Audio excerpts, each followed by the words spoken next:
She's on the board of the nonprofit Flippany and supports other nonprofit organizations such as the Pride Center, the Homeless Trust, and Jason Taylor Foundation.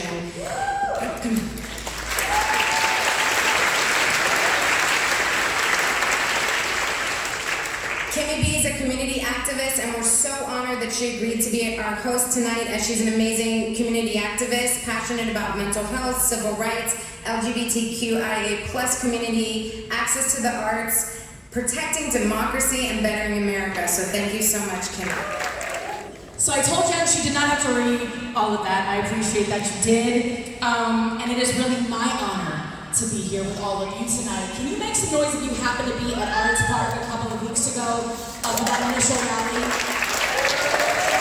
I'm really happy that the Hollywood Police Department is not here tonight, because I'm going to share with you, I live on the Circle, and I must have driven around it 4 times in my car, honking relentlessly on the horn. So proud and so moved, because I was watching people around the country come together, right? And I think sometimes living in Florida, we can feel very alone and very left out of the movement. I've been in media for 20 years. I've been through 2 terms of Bush. I've been through 2 terms of Obama. I've been through the first term. Obviously, Joe Biden, and now we're back to term number 2. I've never seen people in the media in particular as quiet as they are. I'm very lucky, I know, and we can boo them, but here's the deal. We lose any ability at all to speak if they take our licenses away. So for a real quick second, I would like to acknowledge that the WLRN is here with us.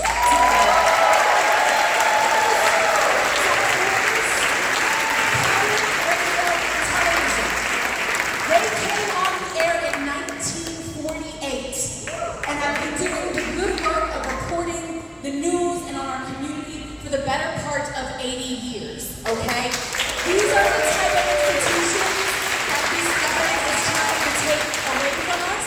So thank you for being here and reporting that this group of incredible people have come out to stand in solidarity together. I feel like I'm home.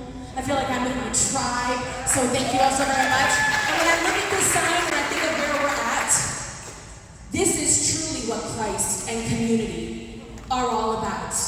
Okay, so coming off of Easter weekend and a very lovely tweet or post or whatever it was from our Commander-in-Chief on his Truth Social Network, I don't know if anybody saw it. I think that you're lucky. I can't help myself sometimes. I have to just go down the rabbit hole. But being here today is a reminder that this is what it's really all about. So with that being said, I'm really excited to share this time with you tonight.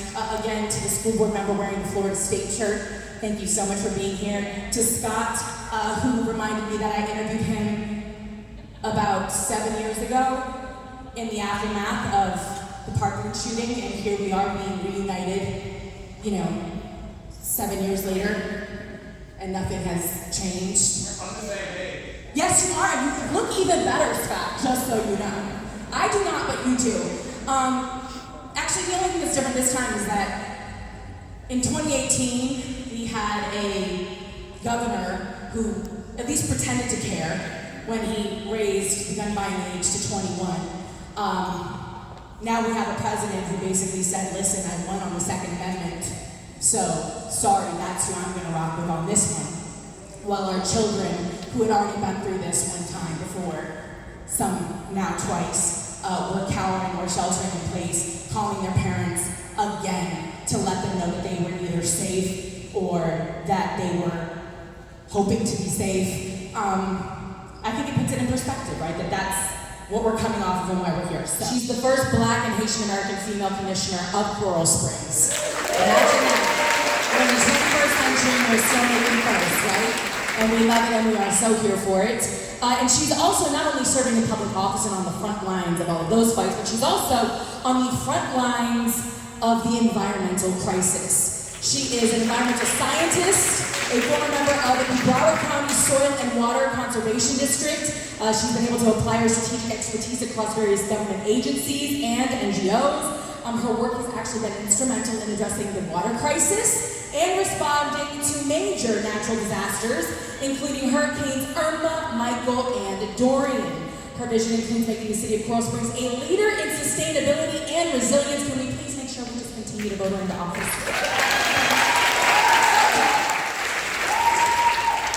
Hello, beautiful people. Is this on? It's on. Woo. Good evening, family. I wish I were here on better circumstances, but we all know the havoc that is happening to our country today. I'm standing here not just as a public servant, but as a daughter, a neighbor, a woman, and a child of immigrants. Deeply rooted in fighting for justice. But before I go into my spiel and rally you all up, I want you all to look to your left and look to your right. Who do you see next to you? You see the people who are on the streets, who are calling out this fascism, who are putting their bodies on the line, right?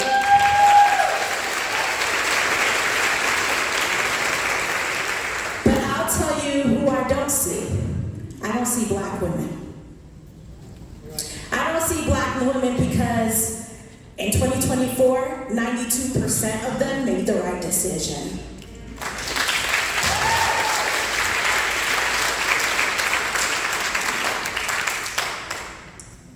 See them because they are tired. So my call to action to you all before we continue bashing our elected officials, clearly who are not doing their job, but making sure that we're doing everything in our power to make sure they feel safe in these spaces.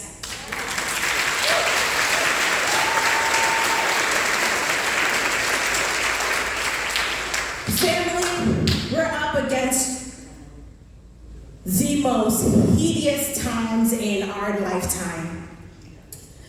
It's hard to put words together what we're experiencing today or these last 4 months.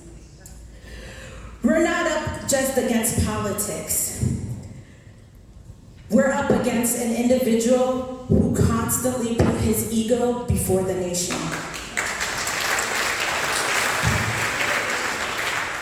We're up against our own local, state, congressional individuals who continue to sell out their people, just to be honest. And we're up against individuals who are too scared to show up at a rally with friendlies who voted them into politics. But let's be clear.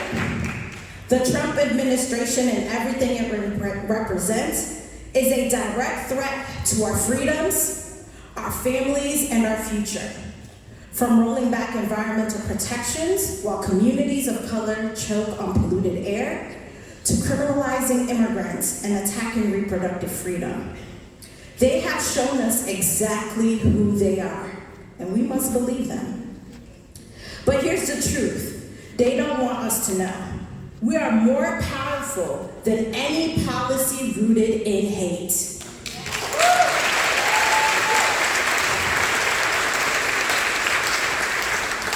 I am a descendant of resilience. I carry with great pride my Haitian heritage, the first Black nation to get its independence.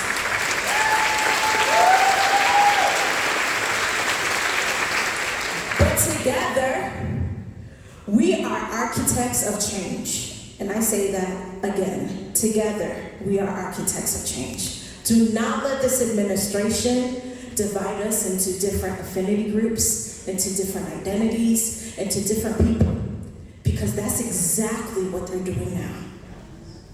So, again, look to your neighbor, right and left. I'm taking you to church.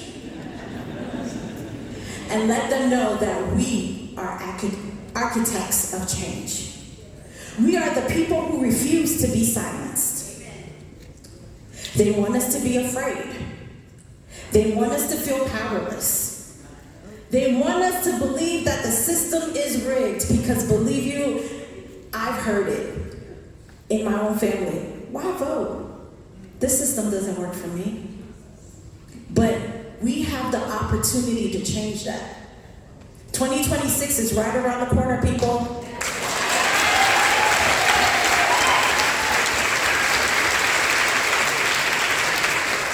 And that's when your voices truly matter. So I want you to vote from the school board all the way to the White House and make sure all those people don't get reelected.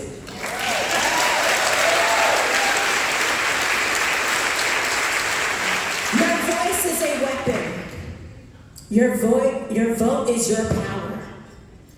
Your presence in this room is proof we are not backing down. So what do we do next? We organize. Thank you, Jennifer. And your amazing team. Block by block, inbox by inbox, text thread by text thread. This fight will not be won in silos. So again, affinity groups, dismantle, come together, please, because our very lives depend on it.